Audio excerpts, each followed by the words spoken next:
Señor amado, altísimo Dios, único Dios y verdadero. Gracias, Señor, gracias por habernos regalado un día más. Usted es que sustenta todas las cosas con vida por su palabra. Y si abrimos los ojos esta mañana es porque usted nos regaló un día más de vida. Oh, gracias que tenemos la oportunidad como hijos suyos y también a personas que están buscando de usted, Señor, que estemos esta tarde aquí en la iglesia para aprender de su palabra. Le pedimos, Señor, que yo sea una herramienta, un instrumento suyo, que me utilice para su gloria, que me dé sabiduría, amor, para exponer su palabra y que sobre todo nos hable a través de su palabra. En el nombre de Cristo Jesús, nuestro Señor y Dios. Amén. Amén. ¿Me escuchan o yo no me escucho? ¿Me escuchan bien? Ok. Bueno, la lectura del día de esta tarde se encuentra en la epístola, la primera epístola de Juan, el apóstol Juan, en el capítulo 5, y vamos a leer del verso 9 al 13. Y dice el apóstol Juan, inspirado por el Espíritu Santo, dice así, verso 9, dice: si recibimos el testimonio de los hombres, mayor es el testimonio de Dios, porque este es el testimonio con que Dios ha testificado acerca de su Hijo. El que cree en el Hijo de Dios tiene el testimonio en sí mismo. El que no cree a Dios le ha hecho mentiroso, porque no ha creído en el testimonio que Dios ha dado acerca de su Hijo. El que tiene al Hijo tiene la vida, y el que no tiene al Hijo de Dios no tiene la vida. El verso 13.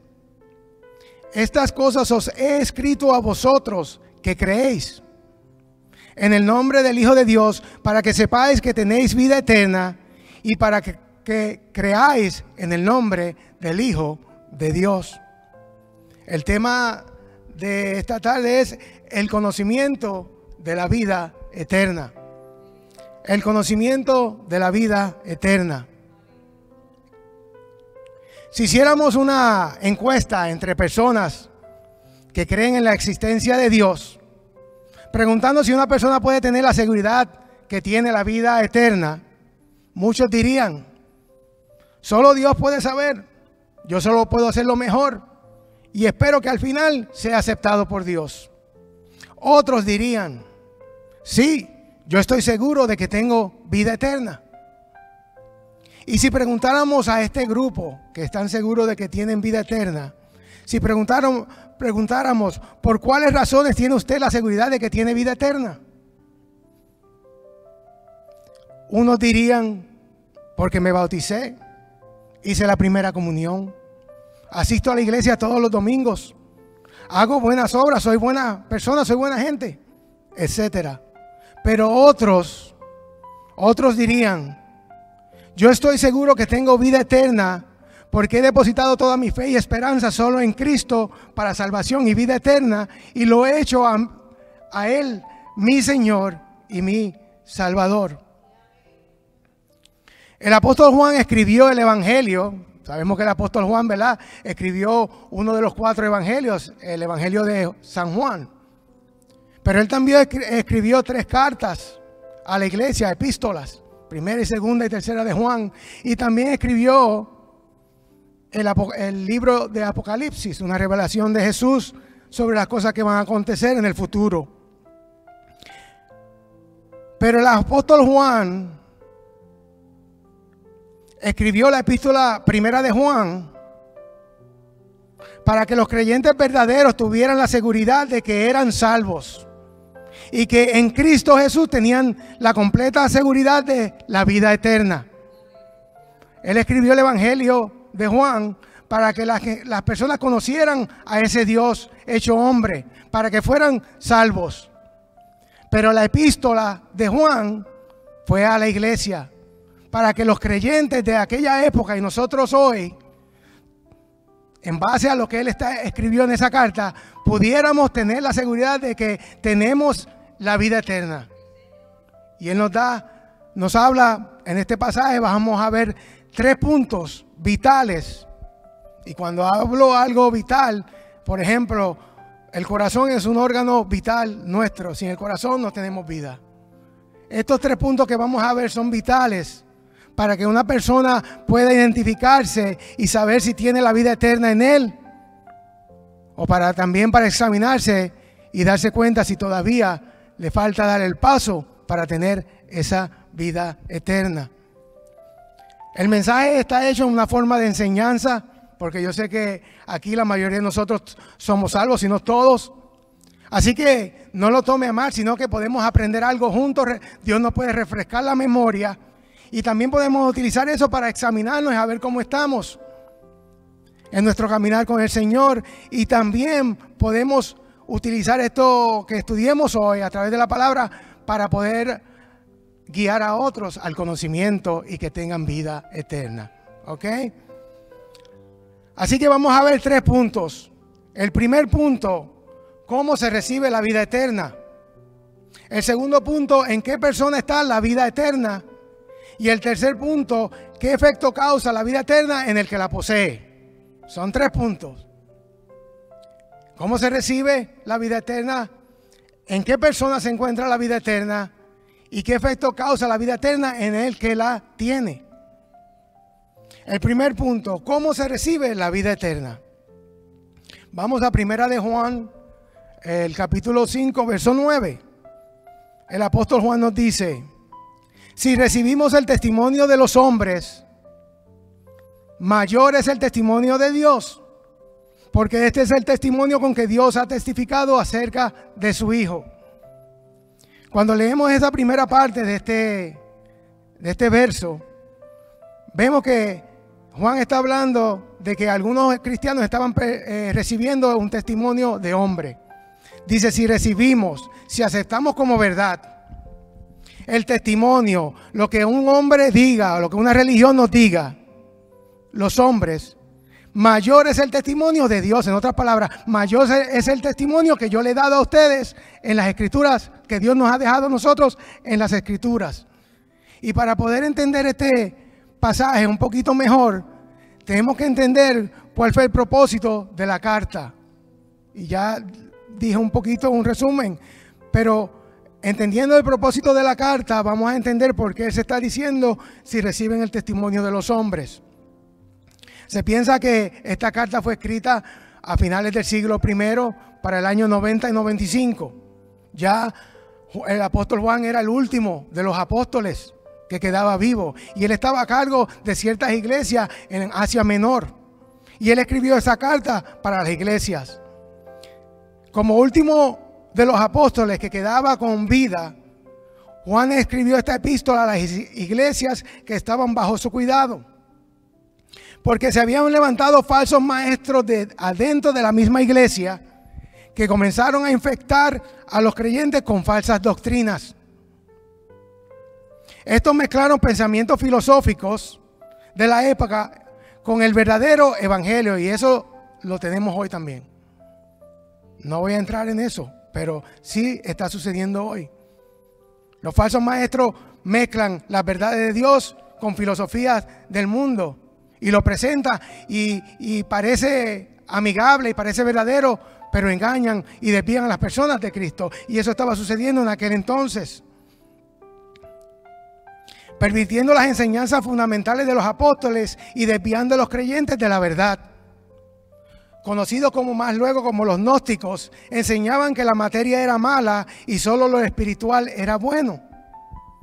Puesto que la materia era pecaminosa, ellos negaban la humanidad de Jesús y enseñaban que la encarnación de Jesús había sido solo una alucinación, que él nunca fue hombre completo, Dios y hombre. Estos falsos maestros, ya termino con esta introducción y entramos en el mensaje.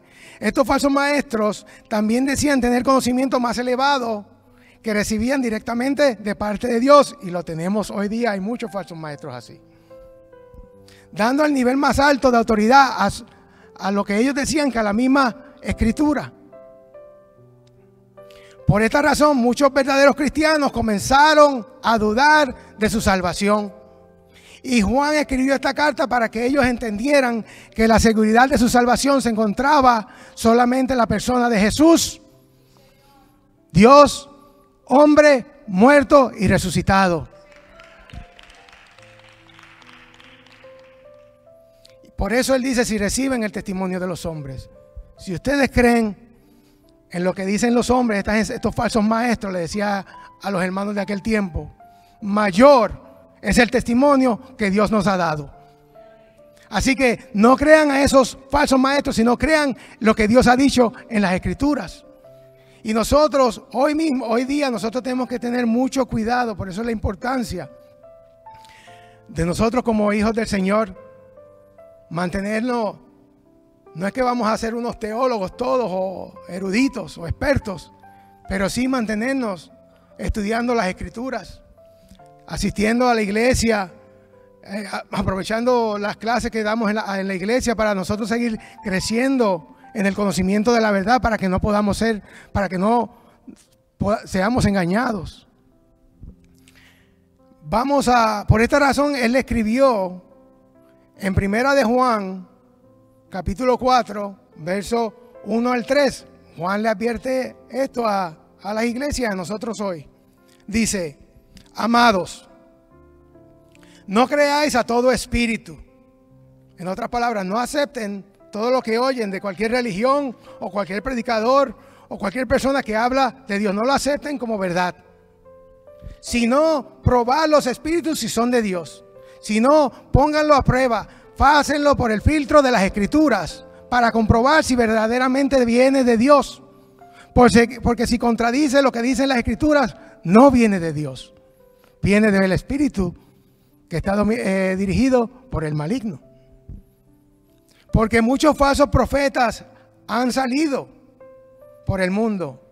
En esto conoced el Espíritu de Dios. En esto nosotros vamos a conocer el que habla la verdad de Dios. Todo espíritu que confiesa, que reconozca que Jesucristo ha venido en carne, o sea, si vino en carne es porque era divino, porque era Dios y es Dios. Y se hizo hombre, completamente hombre, Dios hombre. Todo espíritu, toda persona que confiese esto, viene de Dios, es de Dios. Y todo espíritu que no confiesa, que niega la humanidad o la divinidad de Dios, de Jesús, no viene de Dios. Que no confiesa que Jesucristo ha venido en carne, no es de Dios, y ese es el espíritu del anticristo. Esas personas están siendo guiadas por el enemigo, por Satanás, el cual vosotros habéis oído que viene y que ahora ya está en el mundo. El diablo ha estado engañando, y él no engaña con mentiras completas. El diablo está detrás de todos estos falsos maestros que lo que hacen es pervertir el evangelio puro de Dios y mezclan el evangelio con cosas, pensamientos filosóficos, y lo presentan como parte de Dios. Y Dios nos advierte a nosotros que nosotros debemos ser bien cuidadosos y probar por el filtro de las Escrituras todas estas enseñanzas. Hay muchas cosas que a veces hemos aprendido. Hay personas que han entrado en el evangelio, en la iglesia desde pequeño, y han aprendido muchas cosas a través de los años. Pero todas las cosas uno las tiene que pasar por el filtro de la Escritura a ver si estábamos haciendo lo correcto. No necesariamente tiene que ser falsos maestros, sino también enseñanzas que son erróneas. Yo, por otro lado, tuve, no sé si la bendición o la mala suerte. Bueno, sí, fue bendición porque el Señor me alcanzó en un punto de mi vida, pero yo no crecí en el evangelio. Pues se me hizo un poco más fácil aprender, y no aprendí tantas enseñanzas que a lo mejor estaban un poco erróneas, pero siempre estamos aprendiendo, ¿verdad? Ahora, si Jesús no hubiera sido completamente Dios y completamente hombre, como estas personas estaban enseñando, no hubiera habido salvación para el hombre.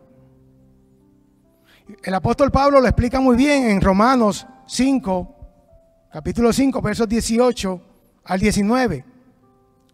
Dice el apóstol Pablo: así que, como por la transgresión de uno vino la condenación, en otras palabras, por la desobediencia de uno, ¿quién es este uno? De Adán, un hombre, vino la condenación a todos los hombres, de la misma manera por la justicia de uno vino. ¿Y quién es esta justicia de uno? De Jesús, hecho hombre, Dios hecho hombre.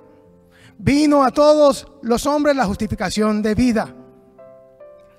Porque así como por la desobediencia de un hombre, de Adán, los muchos fueron constituidos pecadores, así también por la obediencia de uno, los muchos serán constituidos justos.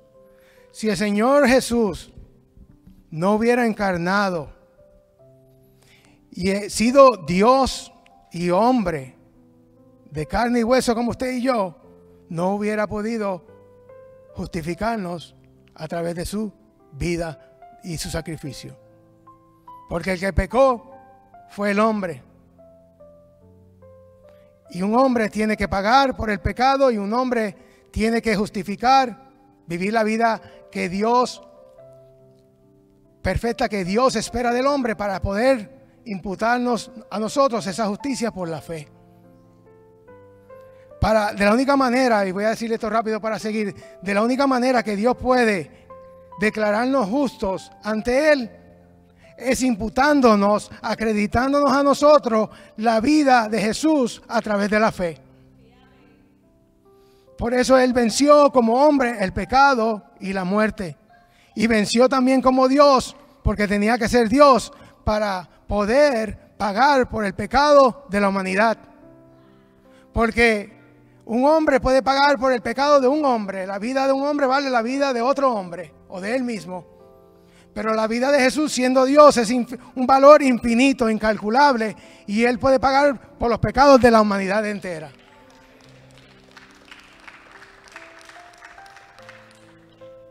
Así que examine, prueben todos los espíritus que dicen que hablan de parte de Dios.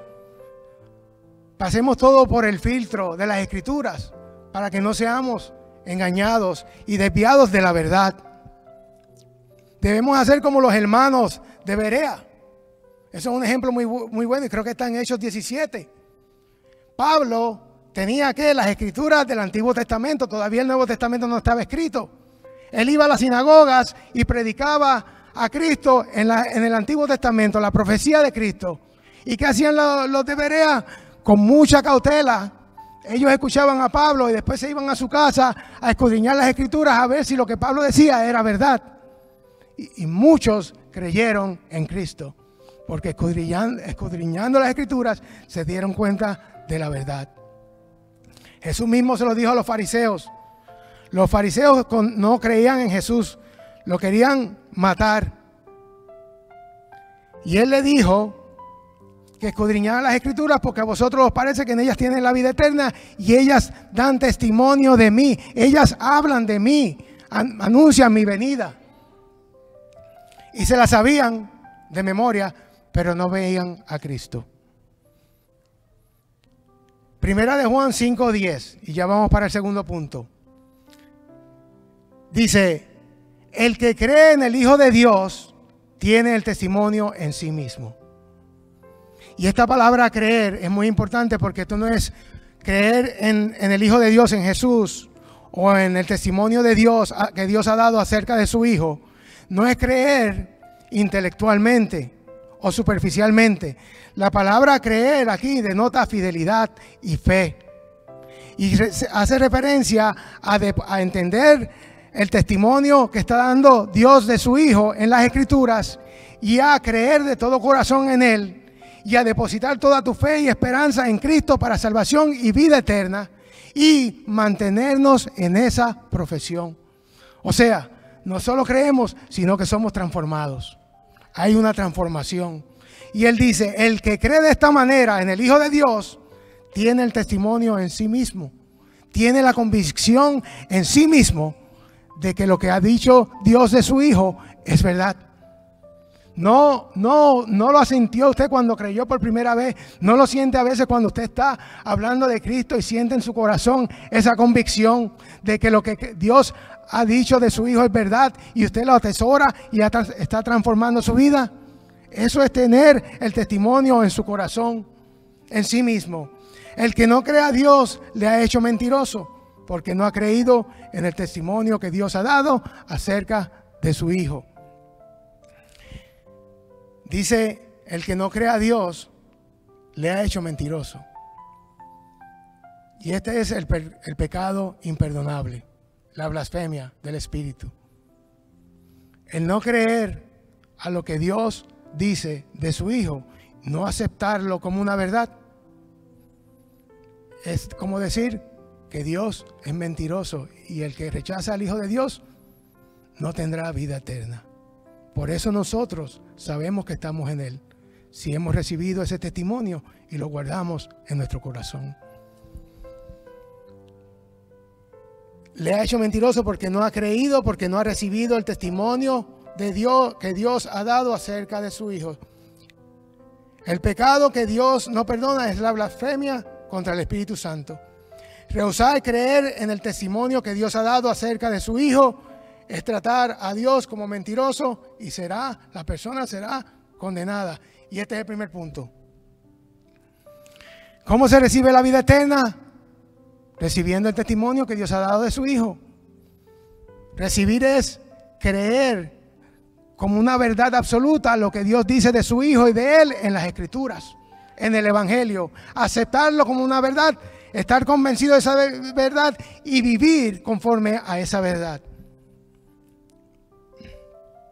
La vida eterna se recibe cuando el hombre acepta como verdad absoluta y cree de todo corazón en la evidencia que Dios ha presentado acerca de su Hijo en las Escrituras y no en las falsas doctrinas. Segundo punto. ¿En qué persona, y esto estoy seguro que todos lo sabemos aquí, en qué persona se encuentra la vida eterna? Primera de Juan 5:11. El mismo apóstol Juan dice, y este es el testimonio.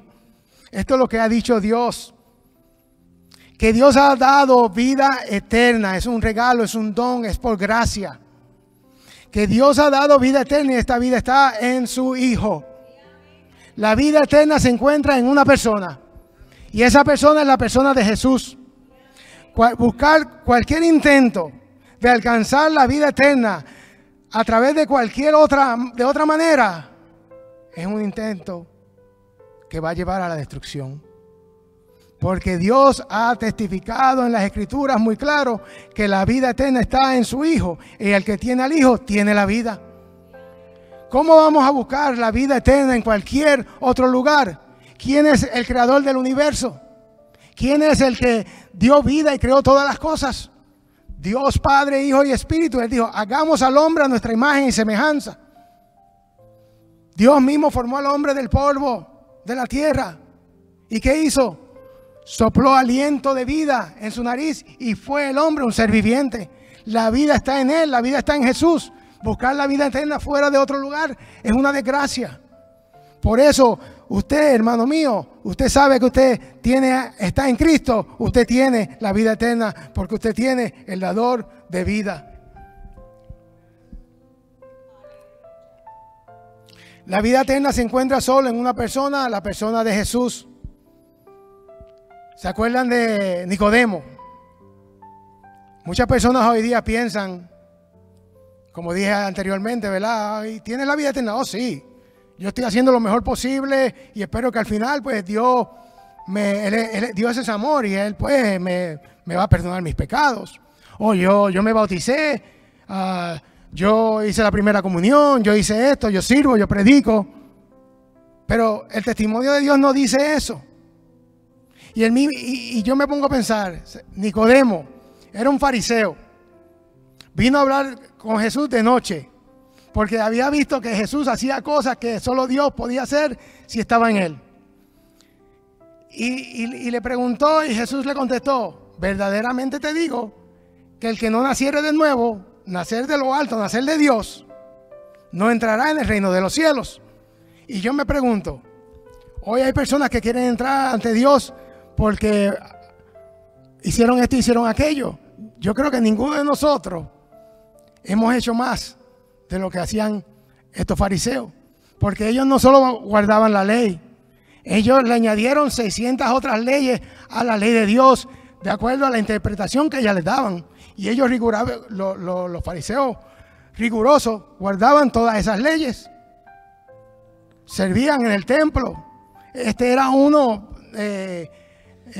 Nicodemo era uno de los 70 líderes de judíos.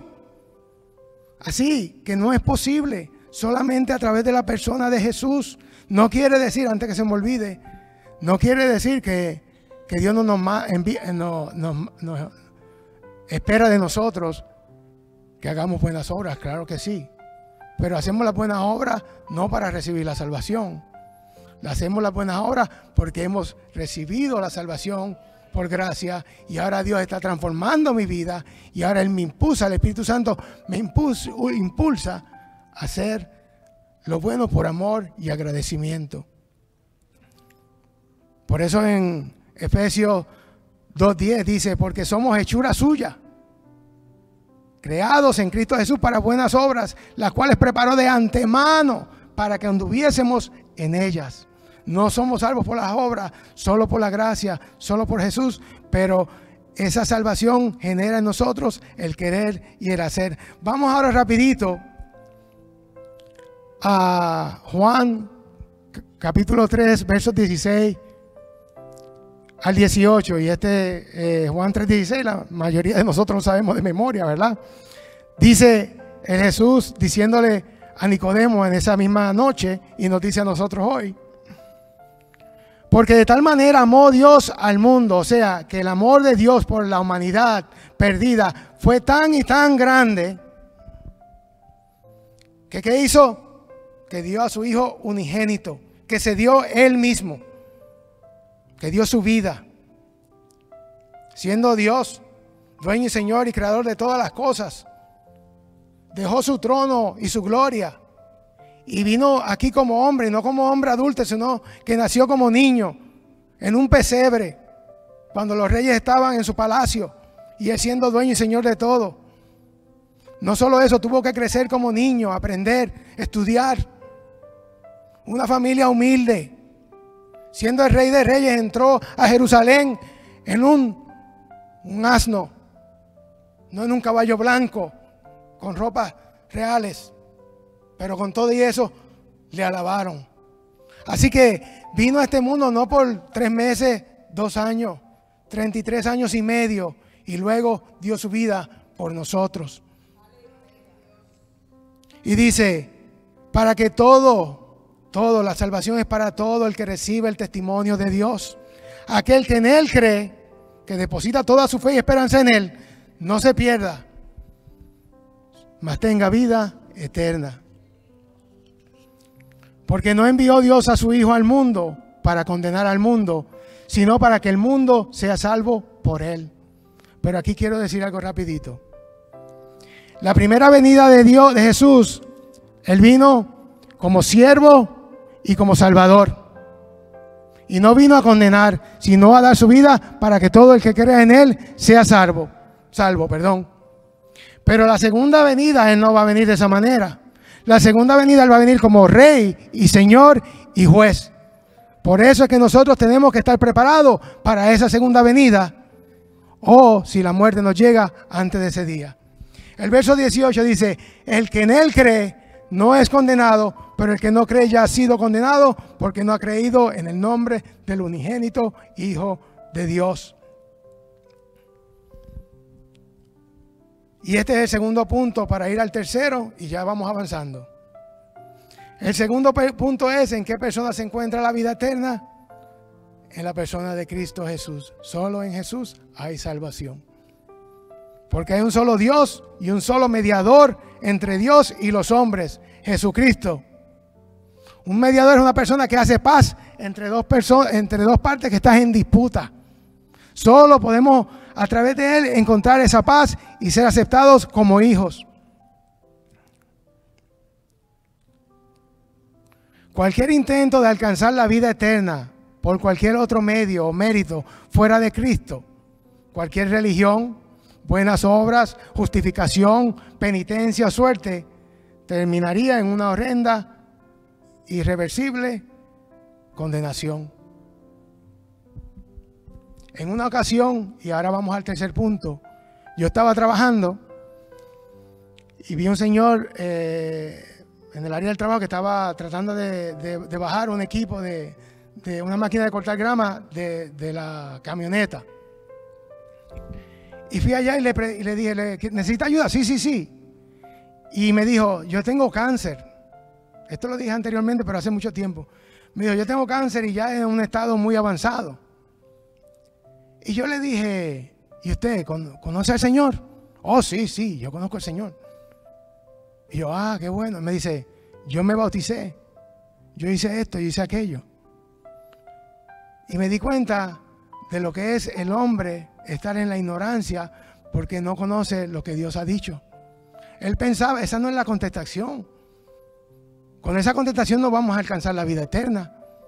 La contestación correcta hubiera sido, sí, yo conozco al Señor, yo he creído en Él, he reconocido que soy un pecador, he entregado mi vida para perdón de mis pecados y he confiado en Él, solo en Él, para salvación y vida eterna, y ahora Él es Señor de mi vida. Esa contestación me da a entender que la persona tiene entendimiento, conocimiento del testimonio que Dios ha dado acerca de su Hijo, y el testimonio está en su corazón y por consiguiente es salvo, es salvo. Tercer punto, y ya terminamos. Primera de Juan 5:12. No se me pongan serio, aquí la mayoría somos salvos, ¿ok? Yo diría todo. Sino que presta atención y a lo mejor aprende algo que no conocía antes, o Dios le refresca la memoria en algo, y acuérdese que todo esto lo podemos utilizar para llevar a otros a Cristo. ¿Ok? Primera de Juan 5:12 dice, el que tiene al Hijo tiene la vida. El que no tiene al Hijo de Dios no tiene la vida, dice el apóstol Juan. Y acuérdense que este es el apóstol Juan. Él era uno de los apóstoles que vivieron con Jesús 3 años y medio.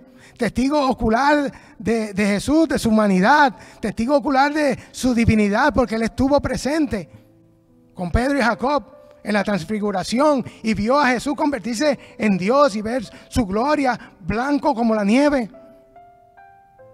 Así que por eso es que nosotros podemos confiar en este testimonio que Dios ha dado a través de esos siervos, porque ellos son testigos oculares y dieron su vida por el Evangelio.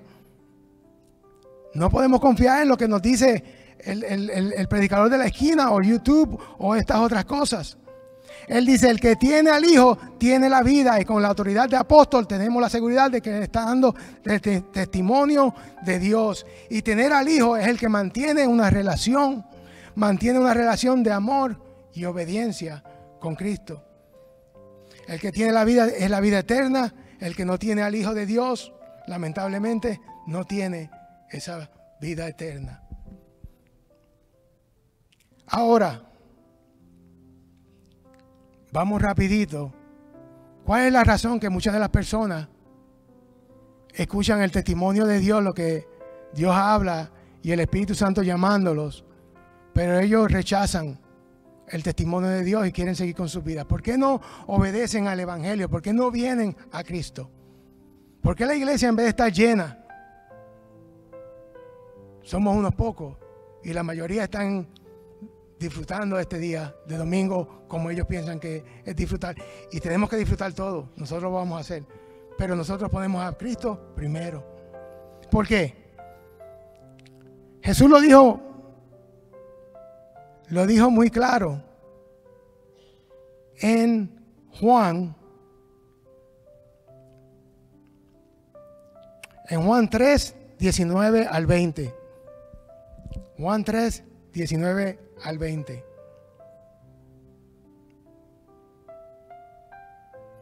Dice, y esta es la condenación. Por eso es que las personas no vienen al testimonio de Dios. porque no reciben el testimonio de Dios. Esta es la condenación.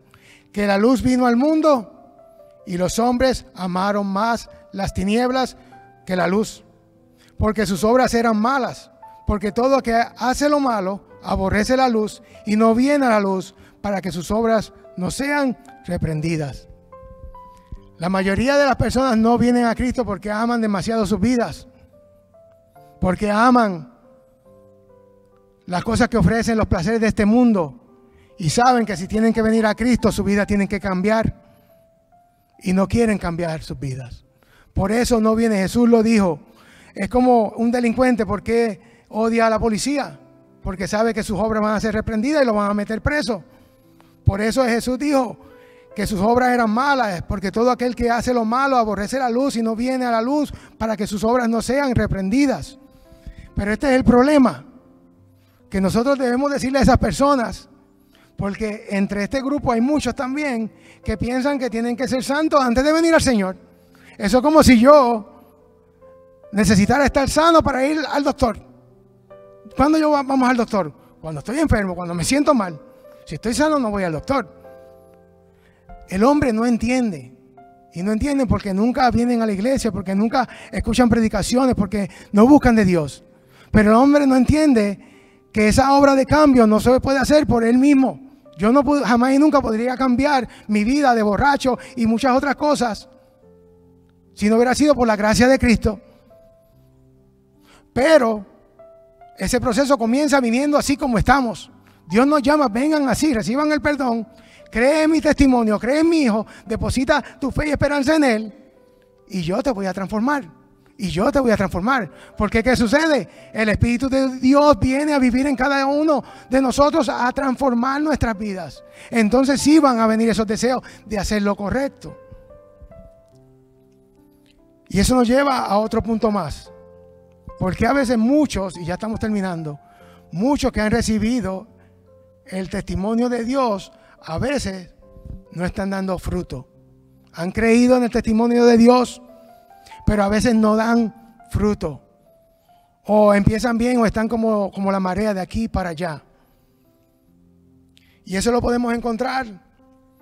Jesús también, nuestro Jesús, lo dice en Marcos, y un pasaje muy conocido, 8, 34 al 35. Y dice, y llamando a la gente y a sus discípulos, este Jesús, les dijo, si alguno quiere venir en pos de mí, es un llamado a ser discípulo, a seguirle en definitiva. Si alguno quiere venir en pos de mí, ¿cuál es el requisito primero? Niéguese a sí mismo. Tiene que Mario, para yo ser discípulo de Jesús y poder crecer en la gracia del Señor y poder comenzar a dar fruto, aunque Mario no es perfecto y Dios no espera perfección, porque si no, entonces ¿para qué murió Cristo?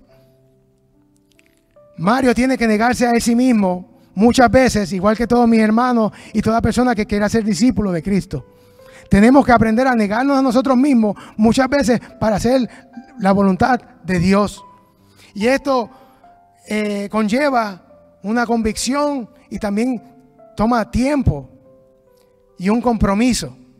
Y ese es el problema. Muchas veces estamos envueltos en los quehaceres de la casa, del hogar. Tenemos muchas cosas, el tiempo muy ocupado con los juegos de los niños, con la escuela, con los estudios, con la casa, con el trabajo, con el negocio, con el papeleo del negocio, con esto y lo otro. Y solamente nos concentramos en todo lo que tenemos que hacer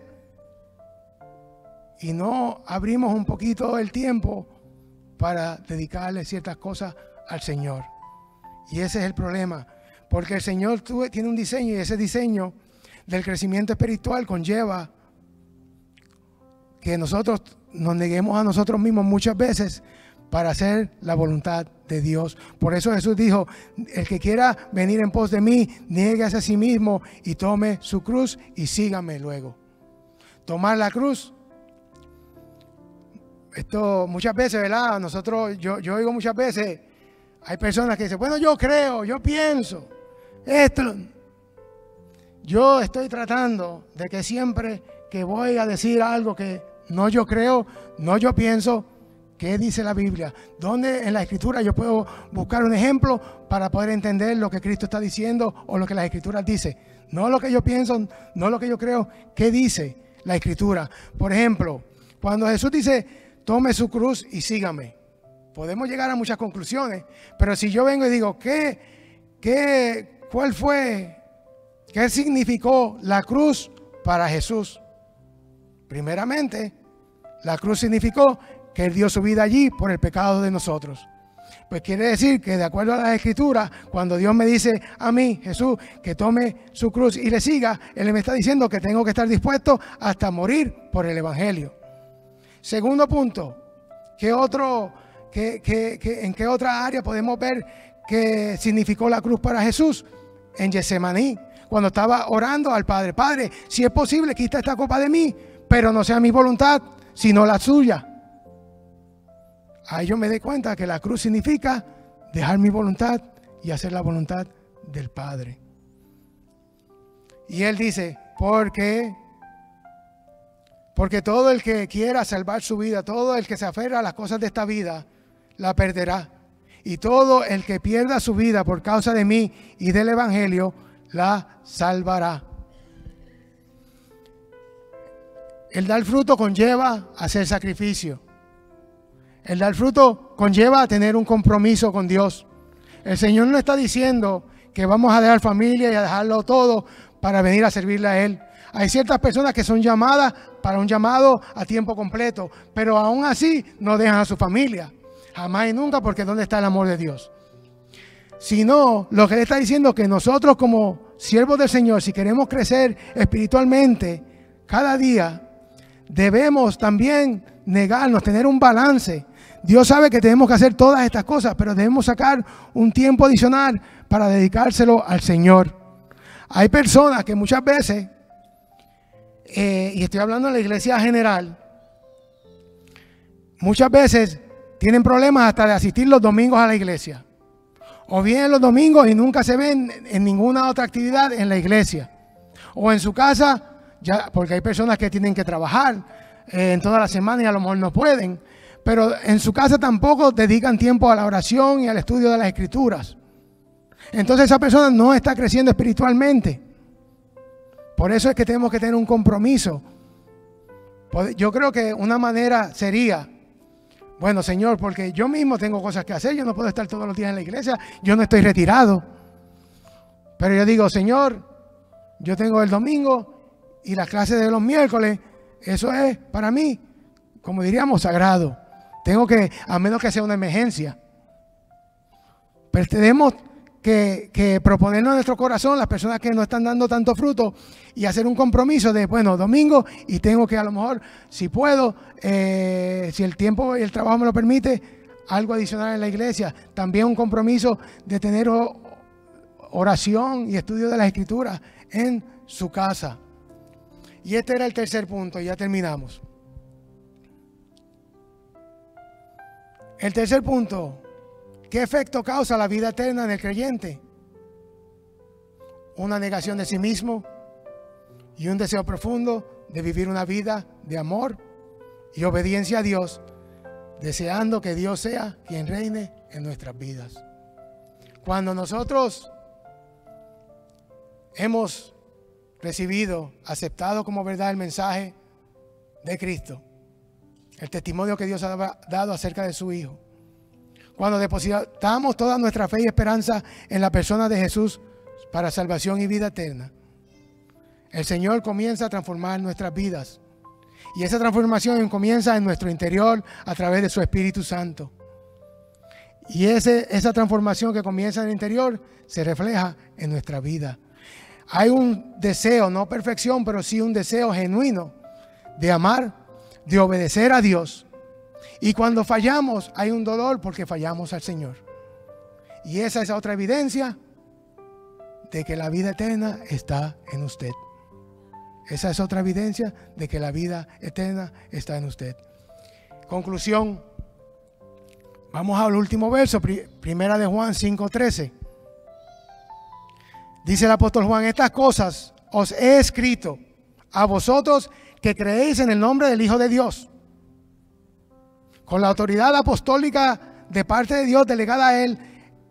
Él ha escrito y se convierte eso en un mandato para la iglesia. A vosotros que creéis en el nombre del Hijo de Dios, a nosotros los cristianos, a los cristianos de aquel tiempo, a nosotros los cristianos de hoy día. ¿Para qué? Para que sepáis que tenéis vida eterna, para que tengamos la seguridad de que tenemos vida eterna. Y para que creáis en el nombre del Hijo de Dios. para que depositemos toda nuestra fe y confianza en que tenemos la salvación porque hemos creído en el testimonio que ha dado Dios de su Hijo.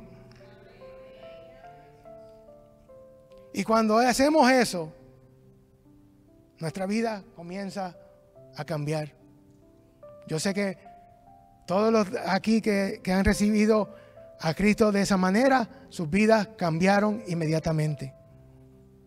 Una persona que dice soy cristiano, pero no demuestra con una vida de obediencia, no perfección, pero buscando esa perfección, un deseo genuino de amar a Dios, de obedecer, de honrarlo, de servirle, y vive practicando el pecado, no ha nacido de Dios, no ha nacido de Dios. Y estas son los tres puntos que son vitales para nosotros. ¿Cómo se recibe la vida eterna? Recibiendo y creyendo en el testimonio que Dios ha dado acerca de su Hijo.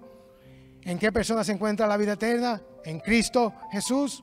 ¿Qué efecto causa la vida eterna en el creyente? Una negación a mí mismo, un deseo profundo de amar, obedecer al Señor. No perfección, pero cuando fallo, me duele y pido perdón.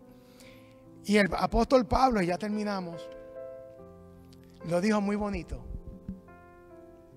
En 2 Corintios 5, 14, 15, él dice, esto es lo que sucede, esa salvación en nuestro corazón, cuando tenemos ese testimonio en nuestro corazón. Dijo Pablo, porque el amor de Cristo, porque recibió el testimonio de Dios, porque el amor de Cristo nos constriñe. Esa palabra significa obliga, me obliga. El amor de Cristo me obliga. Pensando esto, cuando él piensa y analiza en lo que Dios ha hecho en él, que si uno murió por todos, que si Cristo se negó a sí mismo por nosotros, luego todos murieron, todos debemos haber muerto al yo. Y por todos murió, para que los que viven ya no vivan para sí, sino para aquel que murió y resucitó por ellos. Dios me los bendiga. Dios me los bendiga.